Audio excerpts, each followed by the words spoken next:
Good morning, everyone. Welcome to the Maryland Public Service Commission's administrative meeting for March the 14th, 2018. Let's begin with our draft minutes from the March 7th administrative meeting. I will move to approve the minutes. Is there a second? Second. All those in favor signify by saying aye. Aye. Minutes are approved. On to our consent agenda. Mr. Chairman, we have one item on the consent agenda this morning. Item 1 is Windstream KDL LLC filed a request to detariff its retail services. Any questions on the consent agenda? If not, do we have a motion? Yes, Mr. Chairman, I move that we grant the company's request to detariff its regulated retail services. Is there a second? All those in favor signify by saying aye. Aye. Motion carries. First item on the administrative agenda, item number 2, is OEE XXIV LLC filed an application for certification as a renewable energy facility for the Maryland Renewable Energy Portfolio Standard Program. It's for the Ottawa Wind Farm. Good morning, Mr. Chairman, Commissioners. Lloyd Spivak for the Commission staff.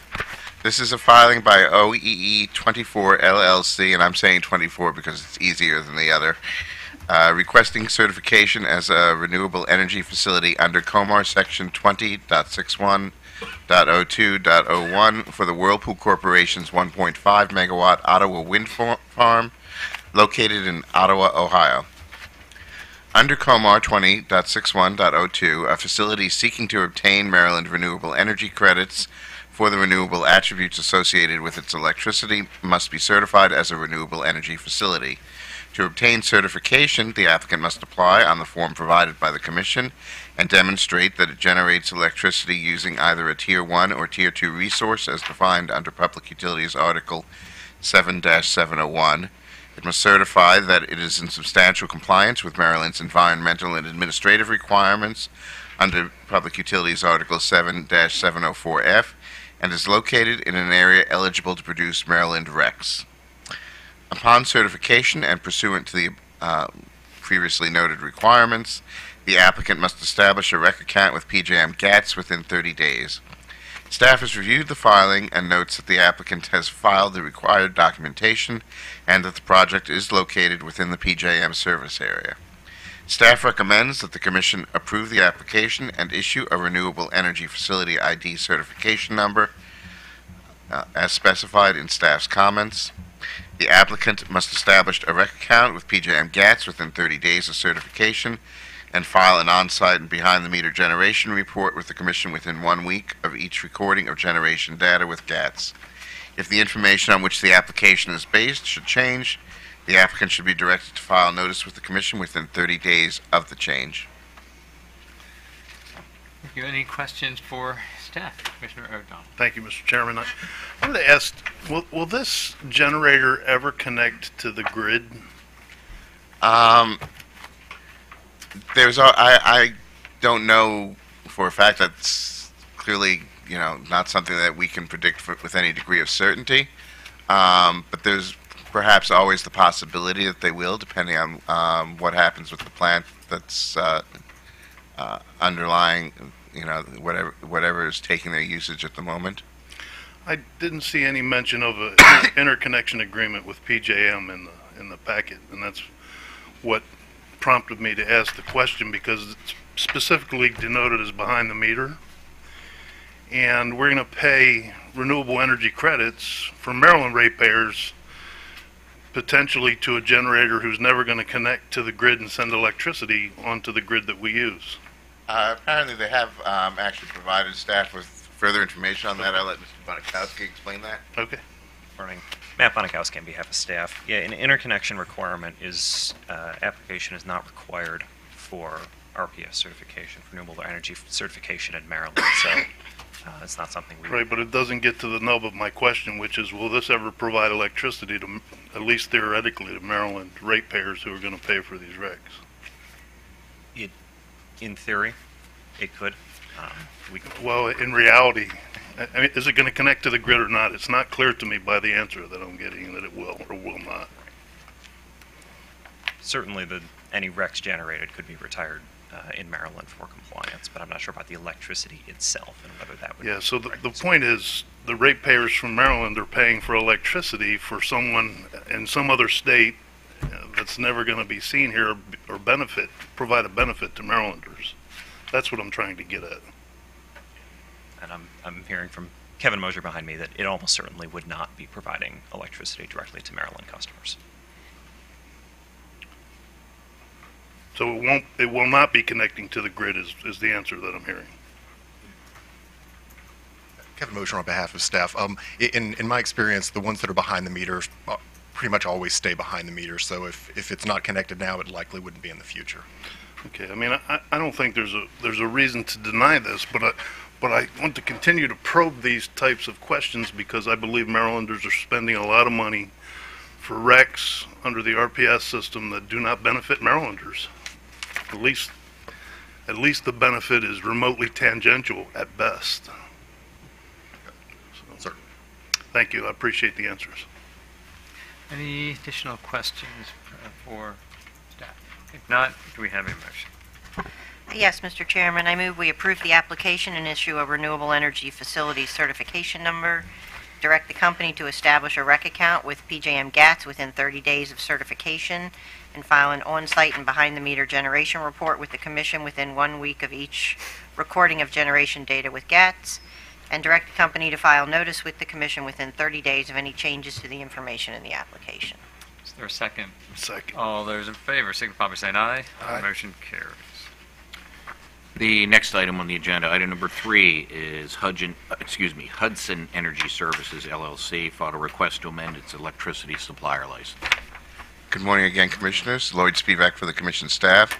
This is a filing by Hudson Energy Services, LLC, requesting to amend its electricity supplier license to include broker services. As noted in staff's comments, Hudson received a license to operate as an electricity supplier serving all customer classes in Maryland in October of 2007. Arguably, the authority to provide broker services is included and subsumed in the broader authority to operate as an electricity supplier in Maryland, and the applicant's filing can be viewed as essentially notifying the Commission of an addition to the services offered by Hudson. However, the applicant has explicitly requested the Commission's approval to amend its license to include broker services, and staff notes that the fact that the applicant has met all of the requirements for a full supplier license means that it has also met the requirements to provide broker services. In addition, staff notes that the applicant has no unresolved complaints or outstanding assessments. Staff recommends that the Commission grant the company's request to amend its electricity supplier license to explicitly include electricity broker services for all customer classes. Thank you. Questions for staff? If not, do we have a motion? Mr. Chairman, I move that the Commission grant the company's request to amend its electricity supplier license to include electricity broker services for all customer classes. Is there a second? Second. All those in favor signify by saying aye. Aye. Motion carries. Thank you, Commissioners. The next item on the agenda is item number 4. It's Columbia Gas of Maryland, Inc. filed its elective balancing service rider to be effective with the April 2018 billing cycle. Good morning, Commissioners. Chairman Michael Dean on behalf of staff, and happy Pi Day.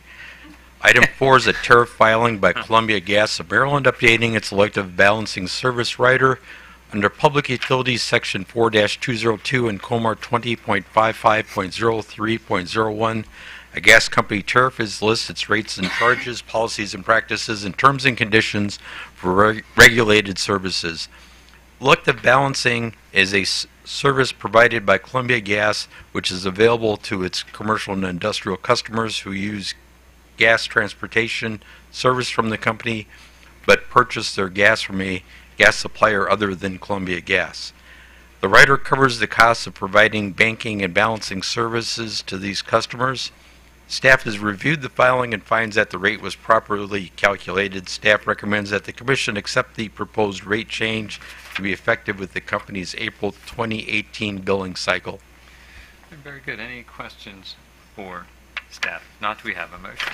Yes, Mr. Chairman, for item number 4, I move we accept the proposed rate change to be effective with the company's April 2018 billing cycle. Is there a second? Second. All those in favor signify by saying aye. Aye. Motion carries. Thank you. Mr. Chairman, I think we're going to try to call items 5 and 6 collectively together.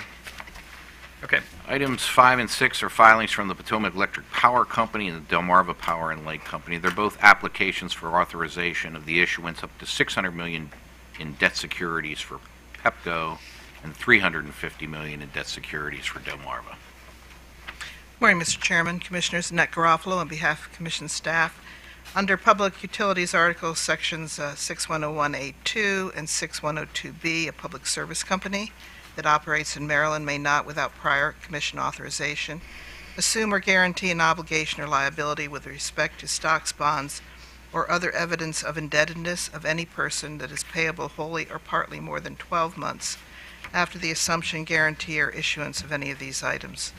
Under Public Utilities Articles, Section 6102, the Commission shall authorize the Public Service Company to issue long-term debt to construct, complete, improve, or extend its facilities, maintain or improve its service, discharge or lawfully refund its obligations, maintain or improve its services, or reimburse money not secured by or obtained from the issuance expended during the previous 5 years for one of the first three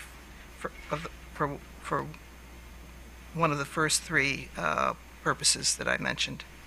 Comar 20-070402 provides detailed requirements applicable to the issuance of bonds and long-term debt by a public service company. Comar 20-070402C requires that the Commission's final order granting the application or any part of it prescribe the purpose for which the proceeds of the security or obligation authorized shall be used, direct the applicant to report to the Commission under oath the sale or other disposition of the securities or obligations authorized, the terms and conditions of them and the amount realized from them, require the applicant to make a report when funds have been fully expended, showing in detail the use and application by it of the money so realized, and contain such other provisions as the Commission deems necessary or appropriate. PEPCO and Delmarva seek authorization to issue long-term debt for the purpose of constructing, completing, improving, or extending their facilities. The company's applications indicate that in each case, debt securities may be issued in one or more series of maturities of 12 months to 40 years. Both companies are currently seeking authorization in Maryland in order to synchronize their debt issuances with the District of Columbia for PEPCO and the State of Maryland for Delmarva, each of which require authorization every 3 years. Both companies have partially unexpended debt authorizations. Both companies have documented funds expended in the last 5 years and plans to fund construction and other required expenditures through 2020, which exceed the amount of the authorization. Staff has reviewed these filings and requested additional information from the companies regarding the use of the funds in order to complete the filing requirements. PEPCO and Delmarva have filed sufficient information with subsequent filings, such that staff believes the companies have met the requirements for approval of their application. In addition, the Engineering Division has reviewed the nature of the projects for which the debt issuances will be used. Staff recommends the Commission grant the applications and issue final orders in compliance with Comar 20-070402C, authorizing PEPCO to issue up to $600 million of debt securities, which amount is inclusive of $350 million previously approved but unissued debt for PEPCO, and authorizing for Delmarva $350 million in debt securities, which amount is inclusive of $125 million previously approved but unissued debt.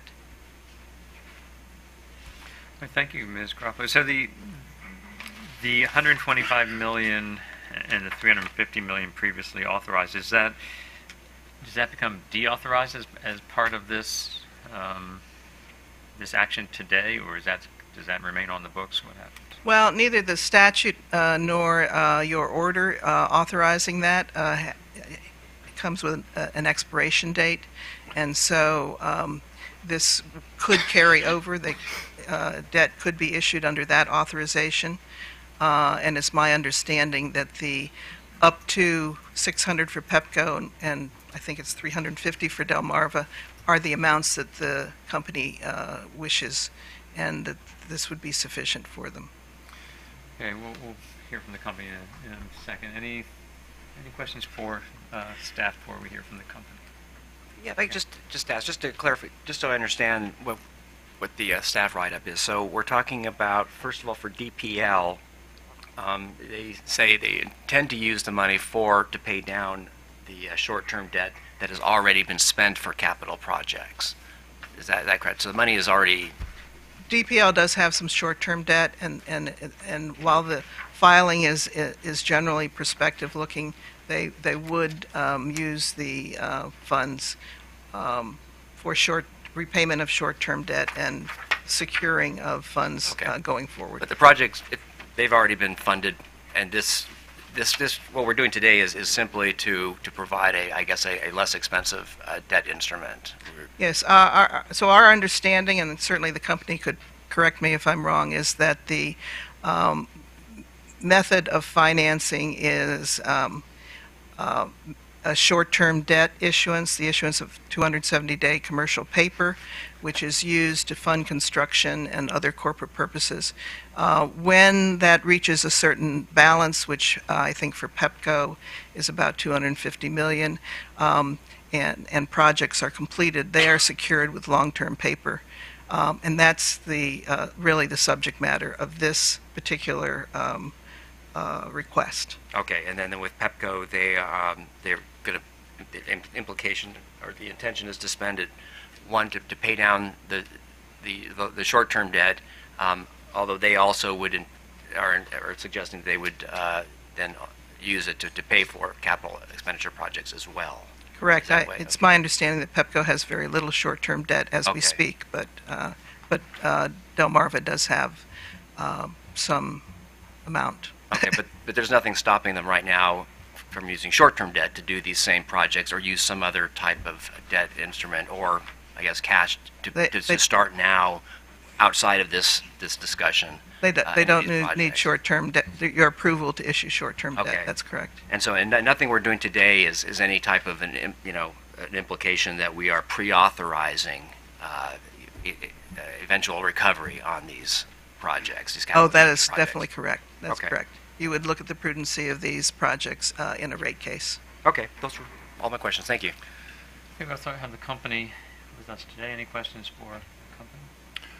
So Start with Commissioner O'Donnell. it wasn't clear to me, when Chairman asked a question, as I reviewed this yesterday, I thought, my understanding was that the previous $350 million of authorization would be supplanted by this new authorization, so that it would only be a $250 million incremental increase in the debt authorization. But I think what I heard staff say is this is really a $950 million authorization. So can you clarify that for me? So, Commissioner, I'm going to let Mr. McGowan speak to that. That's not correct, and I think perhaps my drafting has caused some confusion. I apologize for that. Good morning, Commissioners. Kevin McGowan. I'm Vice President of Regulatory for PEPCO Holdings. So we view this authority as will actually supersede the prior authority. So for PEPCO, we're asking for up to $600 million in total, and then for Delmarva, it's up to $350 million in total. And we would ignore the prior authority. We would view that as being terminated. So you view it as being terminated, but is there anything that formally terminates it? And I think that was the chairman's question. That some other leadership and a couple years down the road may say, "Oh, we still have this authorization on the books. We need to go use that." There's nothing I'm aware of that actually invalidates the prior authorization. Okay, that is different than my understanding as I reviewed this yesterday. And as And Commissioner, you could take care of that in the letter order just by indicating that the authorization in the previous order, I think it's 88654 or something like that, is terminated. I so that would be a way to do it, and the company would have no qualms with an order that said that specified No, as that. long as we're getting the $600 million for PEPCO and $350 million for Delmarva Power. Fair enough. That clarifies it for me, so I appreciate it. Thank you. All right, yeah, thank you for that, Commissioner. Mr. McGowan, in the Delmarva and the PEPCO application, both refer to reimbursement. In PEPCO, it's $455.5 million, and Delmarva 275.2. And one is in 2014, the Delmarva, and the PEPCO is from 2012, right? That's correct, yes. Okay, and so that's not I think we had some discussion before. That's not necessarily currently short-term debt of $455.5 million for Pepco, is it? Correct. So the way that we, Section 6102 really provides guidance on establishing a reasonable amount of authority, and you can look back the last 5 years of capital that you've expenditure that you haven't been reimbursed for. So we're using that as a reasonable basis for the $600 million of authority for Pepco and $350 for Delmarva Power. The financing authority is to fund the current short-term debt and future capital over the next several years. Okay, thank you. I just wanted to clarify the use of the term reimbursement. Right. So, okay, thanks very much. I have a question. I'm not sure, Mr. McGowan, if this would be in your area, but it's on page 7 of the staff's buck sheet. It's there's a list of projects that total in excess of $122 million, which will be deferred until after 2020. And the first project is the White Flint new substation. Okay, I'm familiar with the project. Okay, well, my first question is general, and that is the $122 million that's projected for this list of projects. Will that be included in the $600 million that Pepco is being asked to authorize today, or is that something for the future?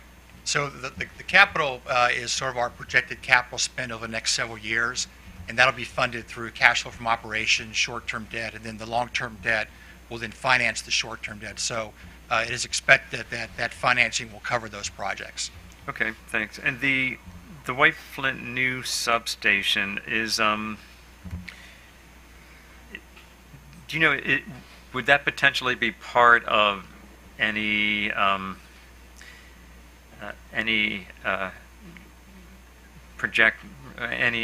Amazon headquarter proposal that could be coming to Maryland? Would the White Flint substation be a part of that? Do you know? It's probably a little bit out of my range. I would say that the White Flint substation is needed. The upgrades are needed today, given the projected growth in that area. From what I understand, Amazon is a massive facility and would probably require additional upgrades in that area. But the White Flint project right now is just to really serve the current load and expansion in that area. Right, and that would, so presently that would be deferred until after 2020 is the plan. For the White Flint. Any upgrades for? Right, for the White Flint new substation. That's right, yes. Okay, got it. All right, thank you. Any additional questions on either, we have both Pepco and Delmarva's proposals. Okay, thank you. All right, thank you. All right, if not, why don't we go ahead and take up both of these items together, and why don't I go ahead and make the motions, because I'll include as Commissioner O'Donnell has suggested the additional language with regard to the previous balances.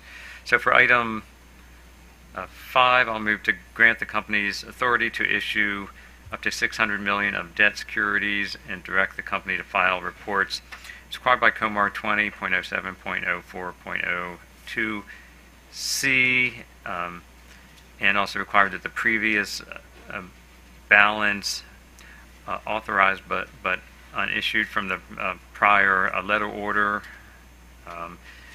is terminated. For item number 6, I move to grant the company authority to issue up to $350 million of debt securities and direct the company to file reports as required by Comar 20.07.04.02C, and also required that the previous balance authorized but unissued from the prior authorization in letter order is terminated. Do we have a second? Second. All right, before I ask for a motion, I want to thank Mr. Vanderheyden and Mr. Alston for their analysis for both items. Is there a second? And we have that. All in favor, signify by saying aye. Aye. Motions carry. All right, thank you. We're going to take a 10-minute break. When we come back, we will hear both item 7 and item 8.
Okay.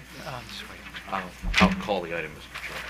Let me call the item. Okay, welcome back, everyone, to the Maryland Public Service Commission's administrative meeting.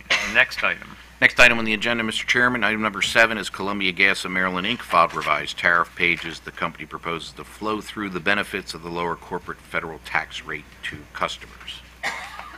Thank you, Chairman and Commissioners. Janice Flynn for this item. On February 6, 2018, Columbia filed revised tariff pages to lower distribution service rates for all classes of Maryland customers to reflect the impact of the reduction of the federal corporate income tax rate from 35% to 21%, resulting from the Tax Cuts and Jobs Act of 2017. The new corporate tax rate became effective on January 1st, 2018. On February 13th, Columbia corrected its initial filing to calculate the change in income tax expense with an income tax synchronization adjustment, which was inadvertently omitted in the original filing.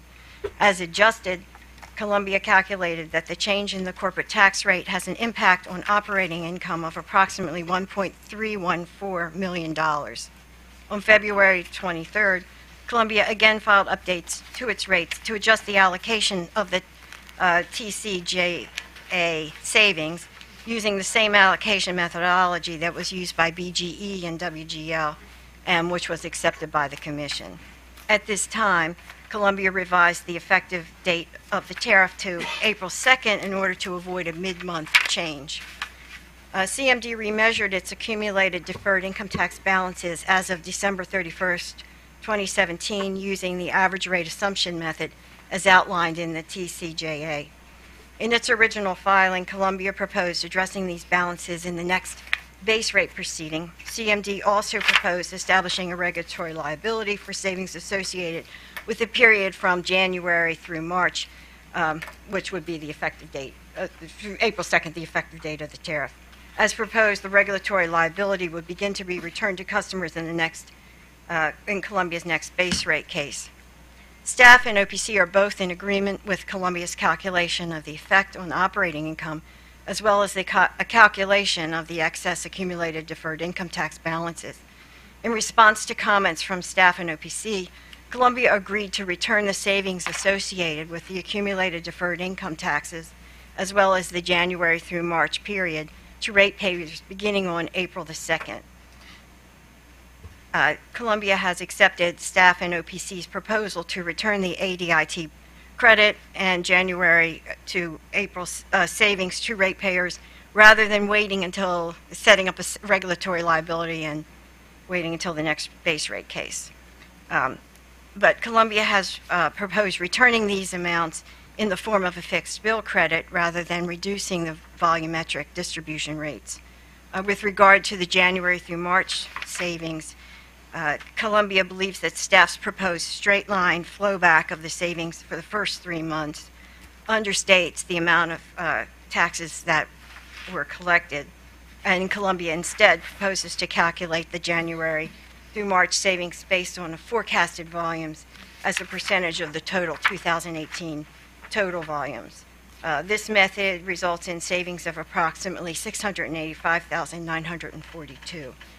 Staff has reviewed the methodology as well as the calculation and agrees with the savings amount. Staff's also in agreement with the fixed bill credit idea, so that will appear as a separate line item on the bill.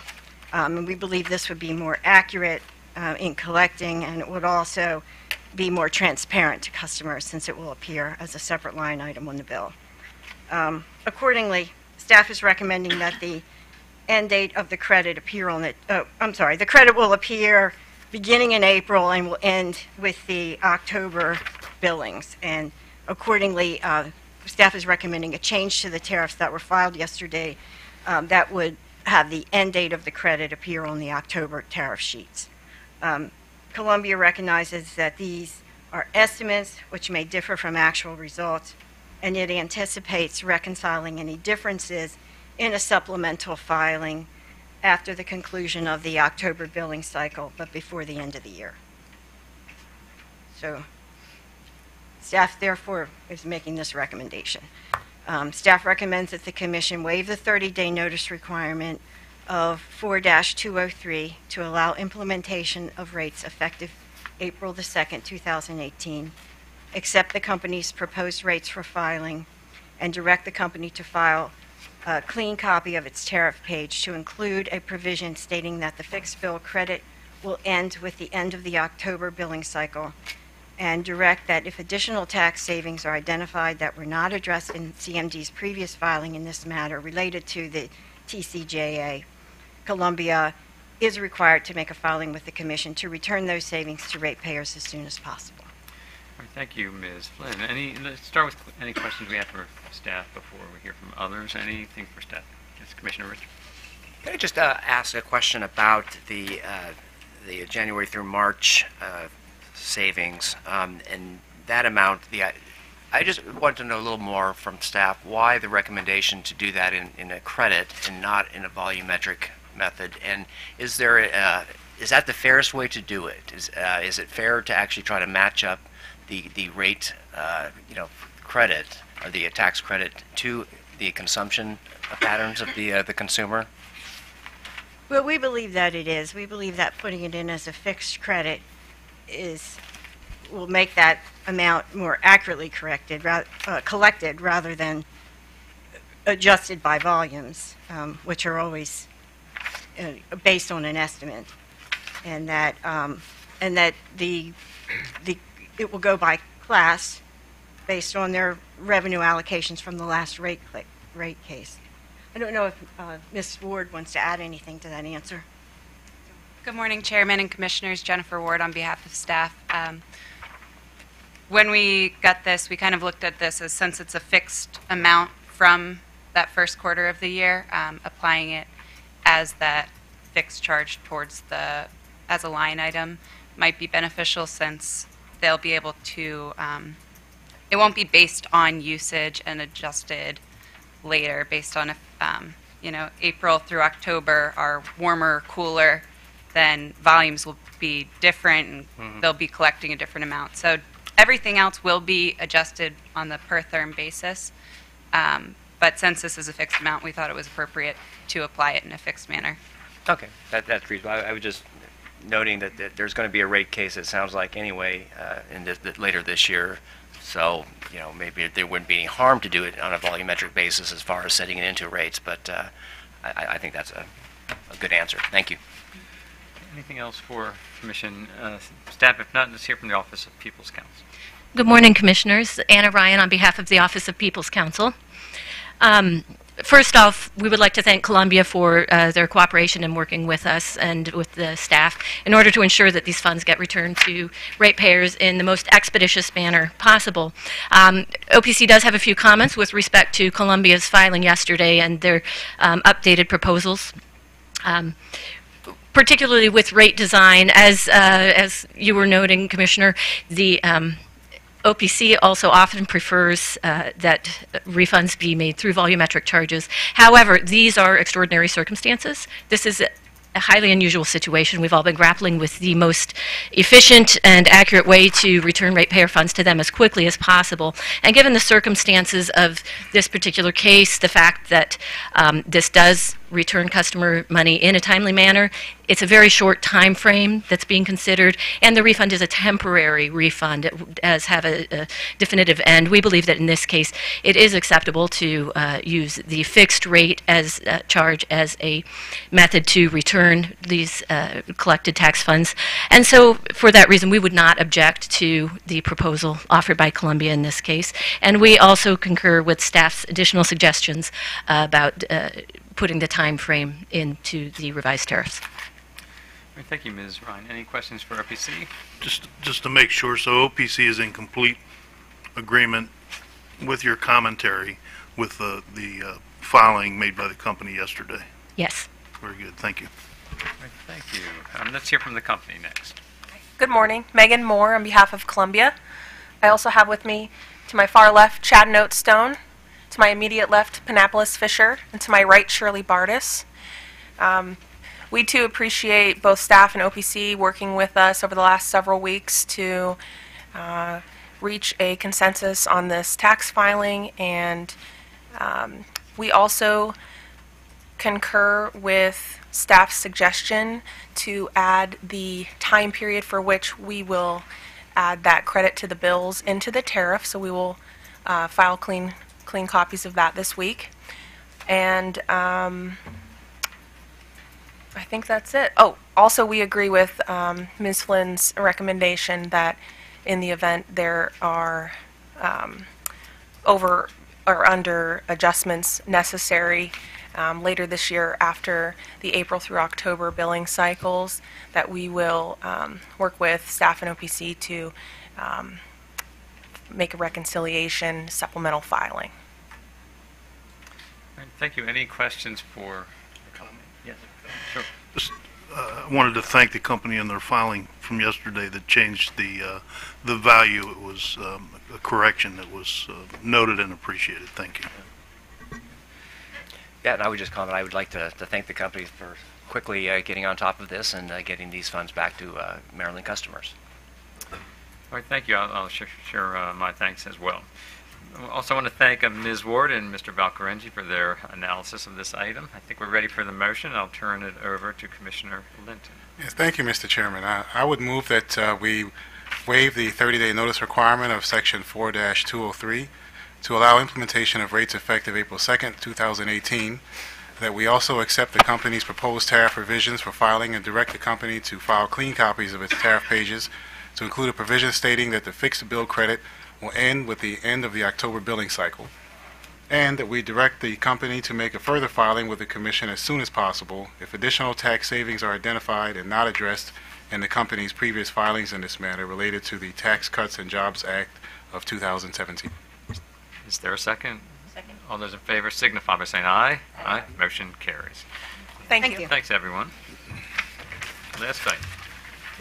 Mr. Chairman, last item on the agenda is item number 8. It's Delmarva Power and Light Company, also filed revised tariff pages. The company proposes again to flow through the benefits of the lower corporate federal tax rate to customers.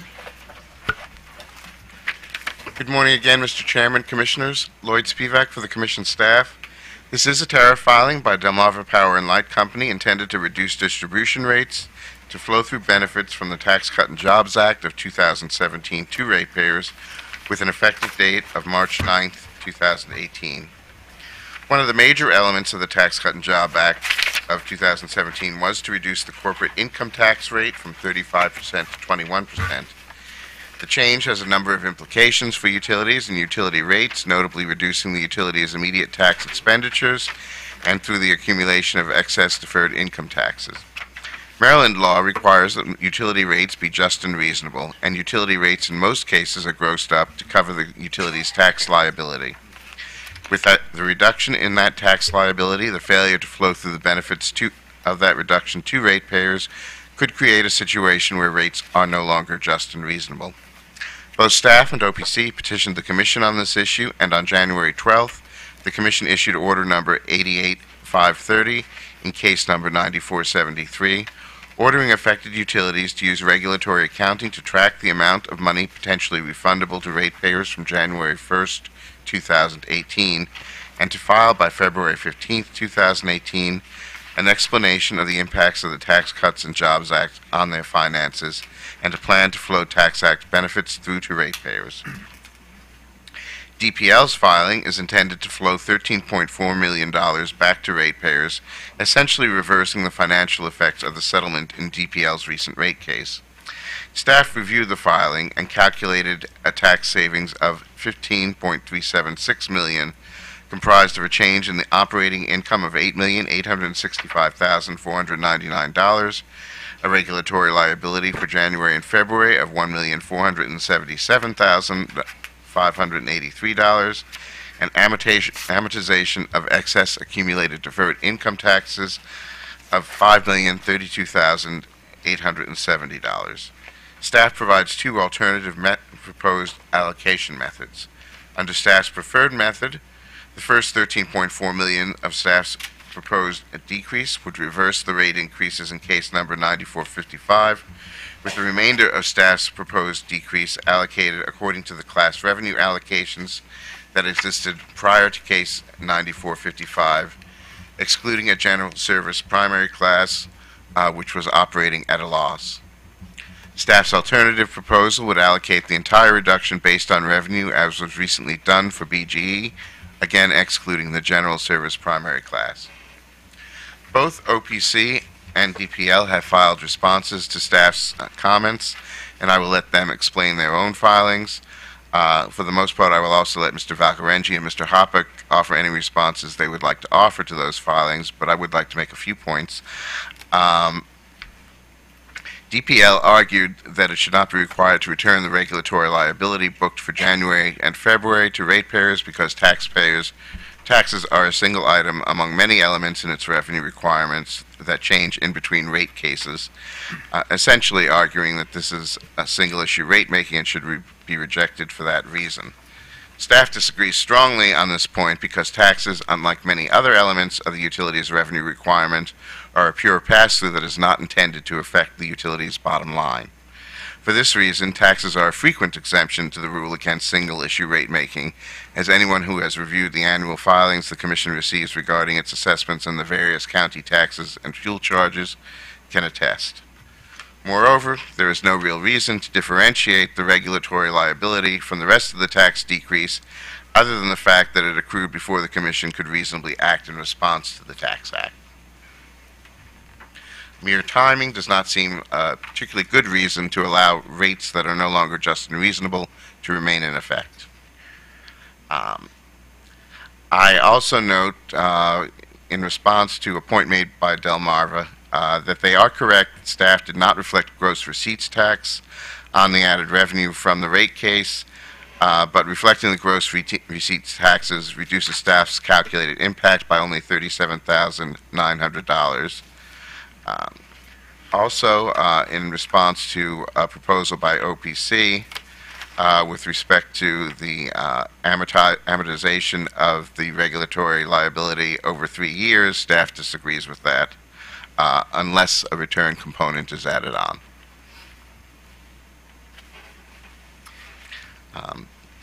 Beyond that, in any case, staff's recommendation remains that the Commission, 1, authorize Delmarva to implement rates consistent with the revenue requirements as proposed by staff.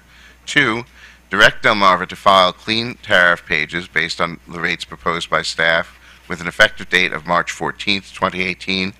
And 3, direct that additional tax savings related to the Tax Cut and Jobs Act of 2017, if they are identified that were not previously addressed in Delmarva's filings, Delmarva be required to make a filing to return those savings to customers as soon as possible.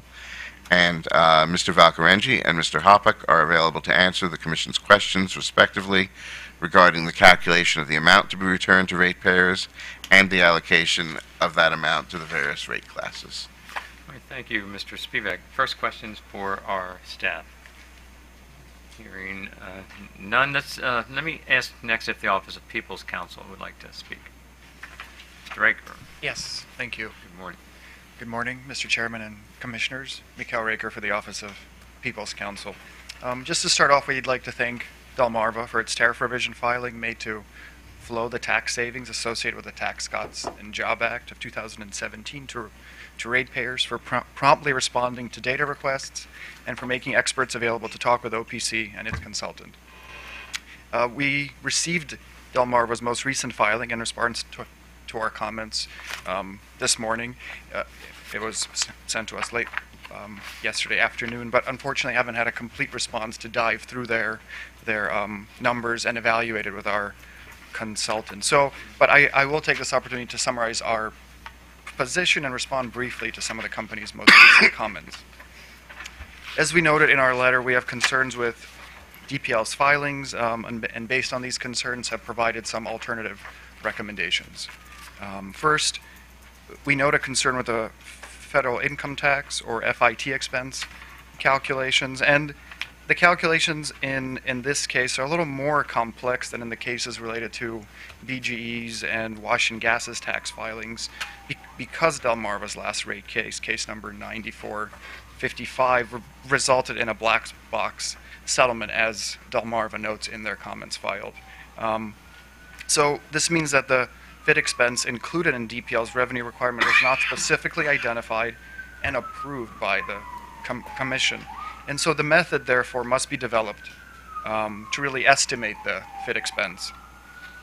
And as we note in our comments, we believe that DPL's and staff's proposed calculations are not exactly accurate and propose an alternative. And contrary to what DPL states in its response, we don't claim that the FIT expense calculation is really the exact number used in the settlement, but rather offer a methodology based on the settlement amount to track back to a possible FIT expense.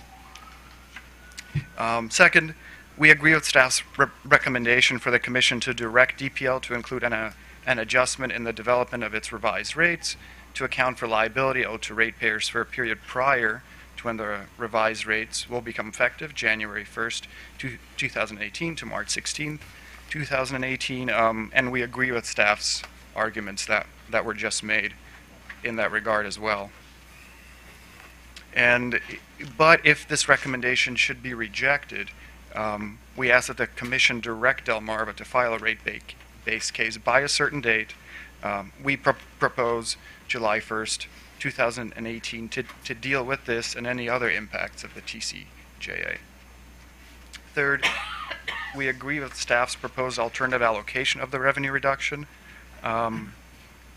which allocates the revenue decrease based on the current authorized revenues, but would exclude the general services primary class because this class operates at a loss. Delmarva opposes this allocation and notes that its approach provides a more symmetric and equitable treatment. The company fails to really explain why or show how, however, the equity would be furthered by providing tax savings to a class with a negative taxable income. And fourth, in its letter orders in response to BGE's and WGL's tax filing, we request that the Commission also direct Delmarva to continue to track the impacts of the TCJA and make any other necessary filings as soon as possible. If additional impacts from the TCJA are identified. And then finally, depending on the Commission's timetable for issuing an order here, we're happy to provide a complete response to the company's filings after we've had an opportunity to completely consult with our consultant and expert in this matter. And so with that, I thank you for your time, and I'm happy to answer any questions. Thank you, Mr. Raker. What kind of time frame would you need to file a complete response at the Commission? I'm happy to do so potentially by the end of the day. Okay, thank you. Anything else for the Office of People's Counsel? Thank you. Appreciate your comments today. Okay, let's turn to the company. Douglas E. Keel. I'm here on behalf of Delmarva Power. To my far left is Kevin McGowan, the Vice President of Rates, Mr. Jay Zeminski, our Director of Rates, and Mr. Joe Janoka. He's in charge of our rate design. I would just kick us off, and I'll let the other policy experts speak. Kind of going backwards, first of all, with the OPC calculation. What Delmarva Power did, we used a known and measurable calculation, as I point out in our letter that we filed. The unadjusted per books total for the test period in the most recent case, and I think that OPC's hypothetical, those numbers really are not known and measurable or appropriate for use. Also, OPC indicates that in doing their calculation, they start out with the $13.4 million and say, well, that's based on our rebuttal testimony, but in fact, our rebuttal testimony in the rate case had a $19 million amount. So they're starting at a wrong starting point there. But I don't think it's appropriate to use the hypothetical numbers that OPC has or kind of look back inside the black box. So we've gone to the known and measurable numbers, and I think staff is on board with that. The one thing that I would point out with respect to the regulatory liability is the timing. As the Commission knows, our rates in the most recent case didn't go into effect until February of this year, and both staff and OPC seem to use those rates for both January and February, when in fact it was, there were different rates in effect in January. I will let Mr. Janoka speak to the rate design issue, and then Mr. Zeminski or Mr. McGowan speak to some of the other issues. So I'll go discuss anything related to how the pie was sliced before Mr. Zeminski and Mr. McGowan talk about the size of it. But specifically, as we mentioned in our comments yesterday, we do support staff's preferred allocation approach. By symmetrical, really what I was referring to, or what the company was referring to, is the fact that it basically sets the playing field back to where it was before the rates that came out of that were recently approved back in February. The general service primary class did have a negative rate of return in this last rate case. Again, the rates that came out of that were based on a settlement. And so we were looking to basically just offset anything that was related to any of the increases that were proposed. Historically, if memory serves me, our general service primary class has not always been operating at a negative rate of return. So that, I think, is also some additional support for not necessarily carving them out of the allocation at this point. So I'm just going to comment on the regulatory liability. That Mr. Zeminski can cover some of the numbers. But our proposal, consistent with what we did in the Pepco Maryland rate case, is that we've been ordered to track the regulatory liability beginning January 1st, and we're doing that. Our recommendation is to, once rates go into effect, we'll know what the end date is of that accrual, and that we'll address that in the next rate case in conjunction with other income and expense items during that test period. So it's not that we are disagreeing that this should not be returned to customers. We just want the opportunity to consider all the income and expenses during that time period in the context of a rate case, and we will do that in our next filing. Okay, I will talk a little bit about the numbers, both in regard to the federal income tax expense calculations for staff and OPC, and we'll also talk a little bit about their calculations for the regulatory liability, if it were to be included in this case, just some items that we would want to note. So in terms of determining the federal income tax expense calculation, again, it was a black box settlement, so federal income tax expenses aren't specified as they would be in a litigated decision. So again, it's hard to exactly say what it is, but I would point out that the approach that Delmarva used and the approach that staff used came to very close estimates at the end of the day as to what that federal income tax expense was. We did note in our comments yesterday just some minor things that I think caused the differences, but again, they're sort of in that same sort of range as both what staff had prepared as well as the company. I mean, in regard to OPC's calculations, I would note that, sort of echo what Mr. Mike Keel said. Again, their sort of starting point was based on our rebuttal position, which basically would have assumed we would have gotten $19 million in this case. So all of the rate-making adjustments and everything we proposed, the ROE we proposed, basically they assumed that we got all that, and then they did do for the $13.4 million in the federal income tax expense that's embedded in the rate increase coming out of that case, our calculations and their calculations match. So it's really that starting point as far as the federal income tax expense comes, sort of the baseline is obviously where we disagree. And again, the assumption that OPC made was basically everything that we proposed we got, and then we'll figure out the $4 million-ish dollars of federal income tax and the $13.4 million added to, and that's what your tax expense is. And again, that's just not accurate because obviously we didn't get everything that we had asked for, or else we would have ended up with $19 million and not $13 million. So in terms of the tax expense calculations, again, that's sort of how I'd summarize the differences of the company versus staff's. Again, we're pretty close, and then OPC. In terms of the regulatory liability, so again, this would be the amount as of January 1st that are built into rates that are higher than what the company will ultimately pay the Treasury in regard to federal income taxes based on the the tax rate changed from 35 to 21%. Mr. Mike Heel had mentioned the fact that new rates, which is what both OPC and staff based their regulatory liability calculations on, included the $13.4 million increase that wasn't effective until February 9th. So we got a period from January 1st to February 9th where the tax expense for the company is actually lower than what was calculated in their respective regulatory liability calculations. As of February 9th, when the rate change went into effect, I'd agree that that incremental tax expense that was baked into the $13.4 million increase we got out of case 9455 would be what it would be in rates. But again, the starting point I think needs to be a little lower than what both staff and OPC calculated. And then the other thing I would note, I believe OPC's calculations looked at sort of a January 1st to a mid-March timeframe, which is when these rates coming out of this proceeding would be estimated to go into effect. I would agree with that timing.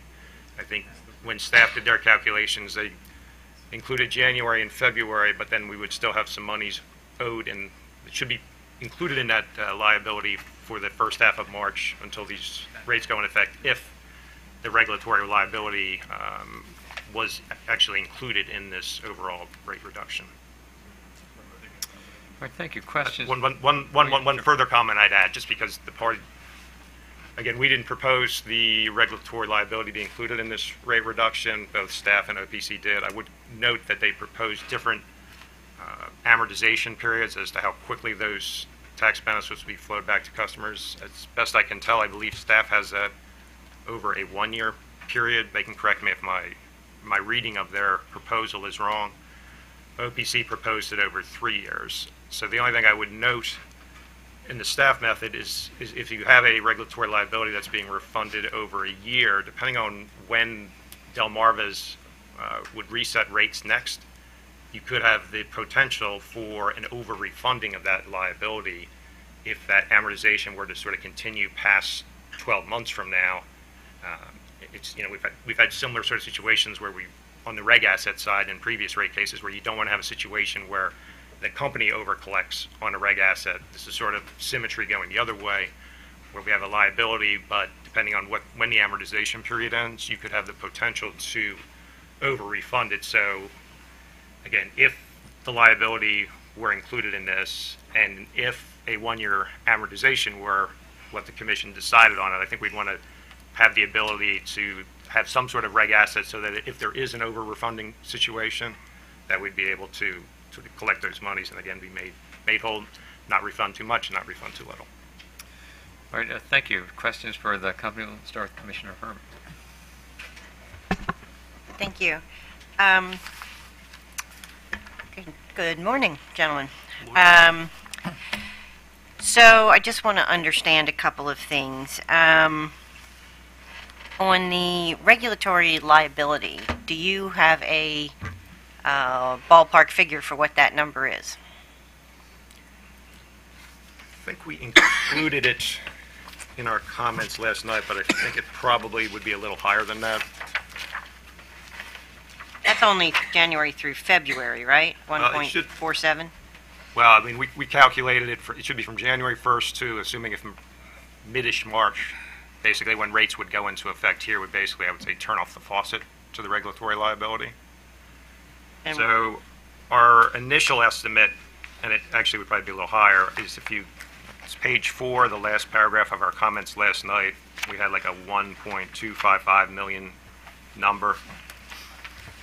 I will say that I'd probably say it's a little higher than that because of I think that calculation assumed that rate didn't go into effect as of February 9th. So that's a number we could quickly remedy, but it would be higher than that, but lower than what the other parties proposed. Okay, and so your proposal, just to be clear, is that the regulatory liability would be established and you would deal with that in the next rate case, which has there been a public announcement about when that might be? There's been no decision on when Delmarva, Maryland will file its next rate case. I would say, though, that we've had, our policy is generally we file frequent rate cases for both Pepco and Delmarva. We've generally followed an annual rate case cycle, but as of right now, there's been no established date for the next filing. Right, so that money's going to sit as a regulatory liability, right? That is correct, yes. Okay, and do you propose to have any kind of interest or return component on that for customers? There's no proposal on that. There's no proposal on that. If there were to be one, do you have are you the authorized rate of return? What would be the what might be an appropriate return on that? Well, I think because it's a short-term liability, I would probably propose a short-term debt rate component on that, because it would be a very short period of time. It wouldn't be something that would be part of the overall weighted average cost of capital of the company. I would note also that part of the reason for deferring this into the next rate case, obviously, is our concern over single-issue rate making. This is not a surcharge.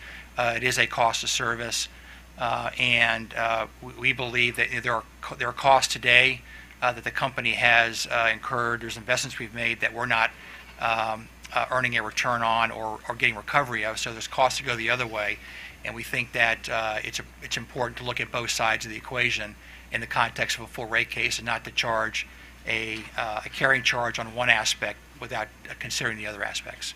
Right, so just to clarify what that means is that if your revenue requirement, I'm just making up numbers here, were $10 million in your next rate case, and I believe, Mr. Zeminski, you said it was $1.25 million, the regulatory Probably liability? a little higher than that, but Well, let's just say. yes. So we would then, all other things, being equal, which I get they're not, but all other things being equal, that would be one element of the adjustment would be to say, okay, well, we've got, a $10 million increase, we're going to subtract $1.25 million from that increase. Is that how it would work?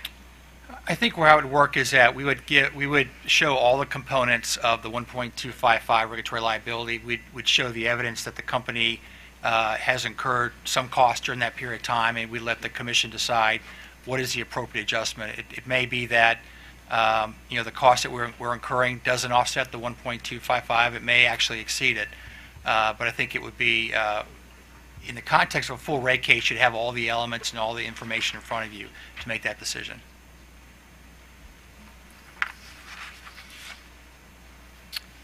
Okay. So, do you have a position on Mr. Spivak's thoughts about single-issue rate making not be applicable to taxes because it's a pass-through?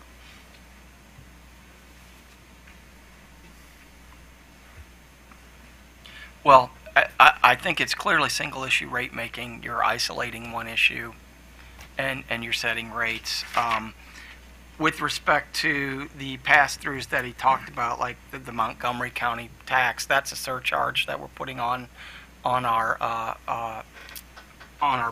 bills, and so that's outside what I'll call the general rate-making premise because it's a surcharge. All of the other taxes that he talked about are covered in a base rate case that I'm aware of. Right, but a tax is just applied on, you take the tax is a fixed number, and that's applied to a rate base, right? That part is correct. Okay. Thanks very much. Commissioner O'Donnell. Thank you, Mr. Chairman. I appreciated hearing that no decision had been made on a DPL rate case filing yet. But my previous understanding with the PHI companies was that there was going to be an aggressive, rate filing maybe on a 12 to 15 month cycle for the foreseeable future. Am I hearing that has changed for DPL? No, I think that's consistent. So when I say that we file frequently and we're on a 12-month cycle, 12 to 15 months, that's correct. Okay. I think the last couple of years we've been on about a 12-month cycle. Okay, I wasn't sure if that was changing or if my understanding was incorrect, so I appreciate that. So with regard to the black box settlement, doesn't everybody, don't the settling parties know what that value was anyway? It's just you can't disclose it to us, right? Because that's the agreement. It's a black box. But don't the parties generally know what it was?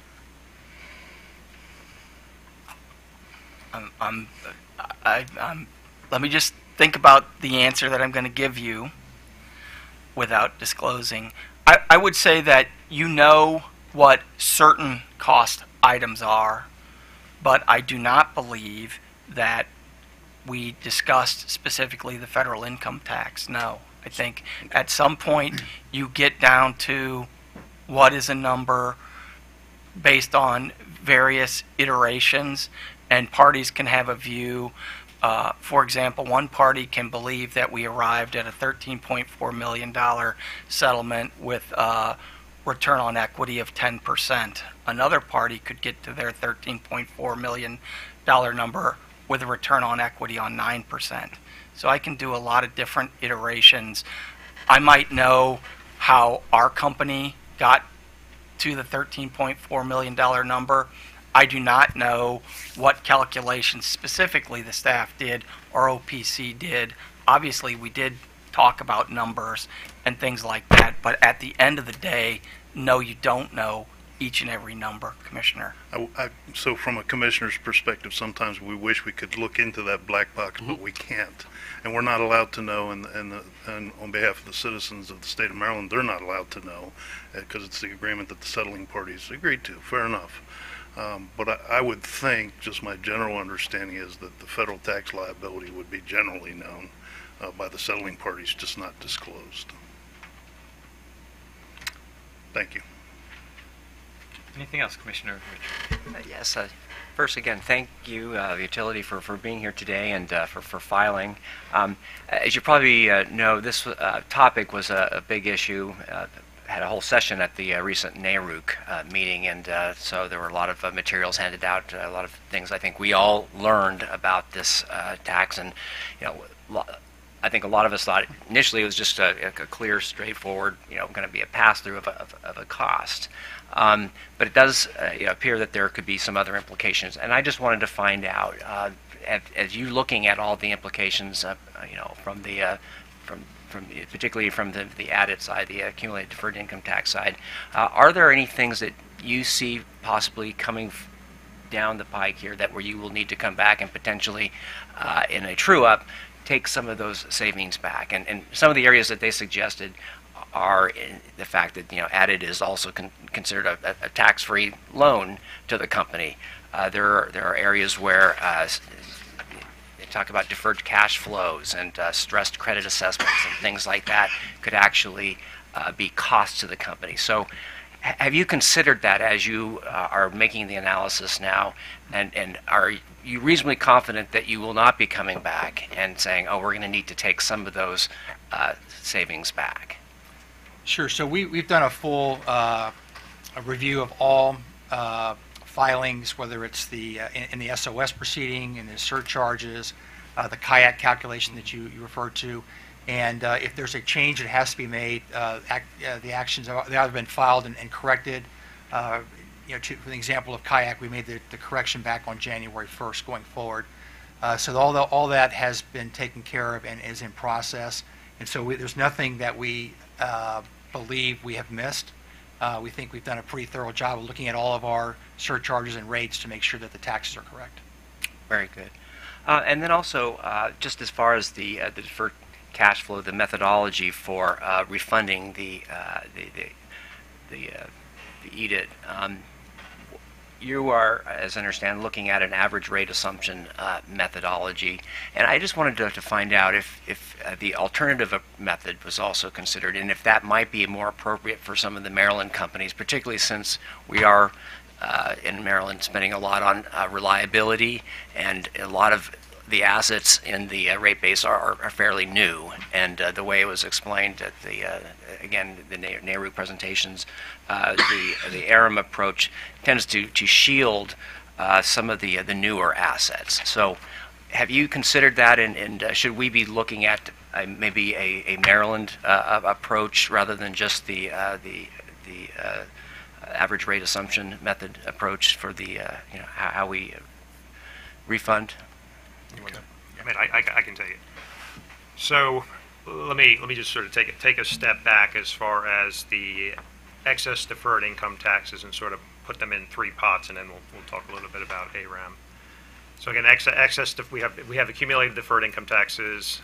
They've always sort of been in rate base.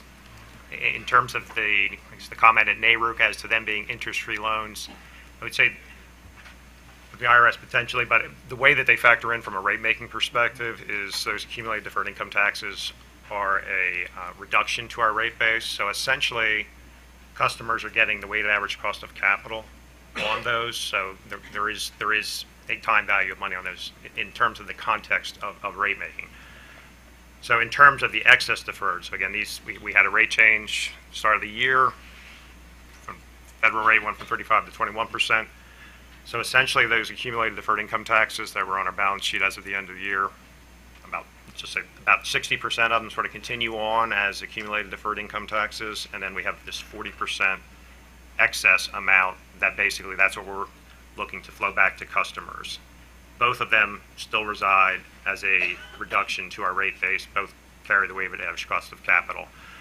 So in terms of the excess deferreds, again, three pots. From a property perspective, some of them are protected in regard to the Irs normalization rules. The biggest single issue, biggest single item in those relates to differences in tax and book depreciation. And what a normalization violation would be is if you refunded those tax benefits faster than the company realized themselves. So, and that's why we use the ARAM method, which looks at basically the tax and book differences by asset class, vintage year, additions, retirements, and all those sorts of things, and sort of looks at sort of the tax depreciation and book depreciation, each and every year, every asset class, and things like that. So we have a big power tax database that keeps track of all that to figure out sort of what that ARAM amount is given our asset class mix in any given year.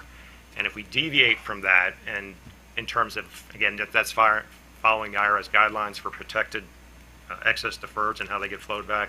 If we deviate from that, that does trigger a normalization violation. So for the protected property piece, the ARAM method is really what we sort of have to use, or else we sort of run afoul of the IRS normalization guidelines. The non-protected pieces, we've got, again, two buckets. One is property. A lot of that relates to repair allowance and things like that.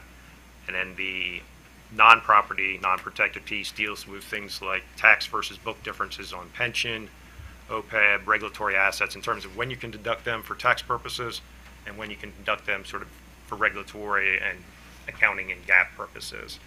So those don't have the same normalization connotations to them in terms of how those get flowed back. So again, we sort of looked at the underlying assets that generate those excess deferreds and sort of tried to tie them as to sort of when would those things sort of unwind over time. So if you look at a regulatory asset, how long is it still on the books for? And we'll sort of factor that into the amortization period that we proposed. And similarly on the property side, sort of how long do those assets have sort of from a remaining life perspective, and that's the amortizations that we proposed. And I don't think, I think staff and OPC and Delmarva are all, I think, consistent in terms of those amortization periods, at least when I reviewed the filings. Okay. And so you don't think they're, given the fact that there is aggressive efforts to in the reliability spend area, that we would be maybe not giving Maryland customers the full refund that they should be getting from this tax reduction? Yeah, I mean, I think they're getting, for the excess deferreds as of the end of 2017, I mean, I think they're getting exactly what, the exact amount that they should. And I think based on the amortization periods the company's proposed, I think the flow back of those excess deferreds, I think, is appropriate. Okay. And again, going forward, 2018, again, instead of lower tax rates, so you don't have this excess deferred phenomenon then in terms of new investments that are placed in service in 2018 going forward. Okay, so the statement that ARAM temporarily shields excess deferred tax benefit balances on newer assets from being refunded to customers, do you agree with that statement? Well, I would say ARAM following IRS guidelines, ARAM properly flows back the amount of excess deferred protected property deferred income taxes in the appropriate time frame. So, All right, great. Thank you. Anything else for? Yes, Commissioner Herr. Thank you. So just on timing, I think there was something in your letter about that. How long will it take if there are changes or differences in your proposal? How long would it take to implement them after you get it, you receive the order? So I tried to make that clear in the last paragraph, but thank you for asking because it was on my list of things I was supposed to say and I didn't. If there is a change in what we're doing from the 13.4 million and the rate design that we've proposed, and assuming we get an order, before the end of the week, we will need until March 23rd to make sure, or March 23rd, next Friday, to make sure we get our rate cards right, we get it programmed into our system, so we can begin to charge those rates. And is that applicable if the number is different but the allocation is the same? Would that be a faster process? Not as far as updating the system number. I mean, whatever the numbers are, the process for us to get them into our billing system is going to be about the same. Okay. And it appears, and perhaps staff has said that the difference in your positions on the expense is $37,000. Is that? Do you agree with that, Mr. Zeminski? It's a relatively small number. There are a few other items. I think, again, based on my reading of staff's calculation, I think that they looked at the change in total income taxes, both federal and state, as sort of their sort of guidepost as to, and staff can correct me if I'm wrong, I think that's just the way that, based on the calculations I saw, it sort of looked at the change between Fed and state, and whereas our approach, and then I think OPC's approach as well, was, I mean, this is really looking at what the change in federal income tax expense is. Doesn't matter what, I mean, state expense isn't changing. It's really just trying to capture the change on the federal side. So I think that also, attributes to a little bit of the difference, or probably the remainder of the difference, in terms of our calculations. Right. From what Differences between your position and staff's on this On that, item yes. are not significant, or not large. I don't perceive it that Okay. to be. Okay, thank you. Thank you. Sure. Anything else for the company? All right, if not, thank you, gentlemen. Now, first, before I turn back to staff, Mr. Ricker, anything? Yes. You wanted to Thank you, Mr. Chairman. Just a couple of quick points. One, in terms of the FIT expense, again, the company noted several times, and I just wanted to clarify, we started with the company's rebuttal position, certainly did not assume that was the full amount that they received in the settlement, and in fact note on page 4 of our letter that is not the full amount. So then the question is, how do we get from the FIT expense in the rebuttal to a plausible amount that might be in the settlement? And we propose a methodology sort of outlining how that might be a way to do it. And of course, as the company notes, it's an uncertain number.